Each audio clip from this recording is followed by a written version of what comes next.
শুনবে তুমিও নেবে একসঙ্গে ধরত করবো ঠিক আছে মা ঠিক আছে আয় আয় আয়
দেখি বছর কেমন ধরতে করেছো যাও দেখি এই নে তোরটা দিয়ে ধরতে বল আমি আমারটা করছি এই দেখ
দেখি দেখি কেমন সুন্দর শুনেছি এটা কম করেছি ও ঠিক আছে আর বিলম্ব করবো না ও মা এই বসন্ত দে আমাকে দে আমি করছি ঠিক হয়নি এটা ধরতে ঠিক আছে বাবা তাড়াতাড়ি করো দেরি করো না হরে কৃষ্ণ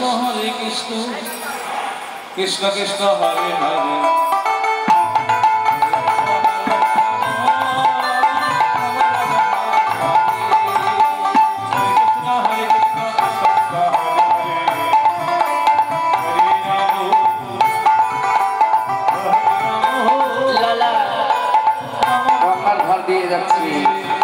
আর রজকন্যা বলছে বাবা বেলা যায়, ঘরে যাবে না? ও বাবা, বেলা গেল। তাই তো মা, বেলা যাচ্ছে, যেতে হবে। ঠিক আছে মা, পছন্দ করে গুছিয়ে দিই, চলে যাব। লালা চিন্তা করছি, বেলা যায়। ভোরবেলা বলেছি কন্যা, যে বেলা পূর্ব দিকে উদয় হয়, পশ্চিম অস্ত যায়। লালা কিন্তু জীবনের বেলার সঙ্গে মিলিয়েছে। আমার জীবনের বেলা চলে যাচ্ছে। তাই রজকন্যাকে ডাকছে, ও মা এখানে এসো। বাবু, বাবু, এ কি আপনার চোখে জল কেন বাবু? মা, কি কথা বলেছো এখন বলো না মা। বাবু, আমরা ছোট জাত, আপনি আমার স্পর্শ করলেন বাবু।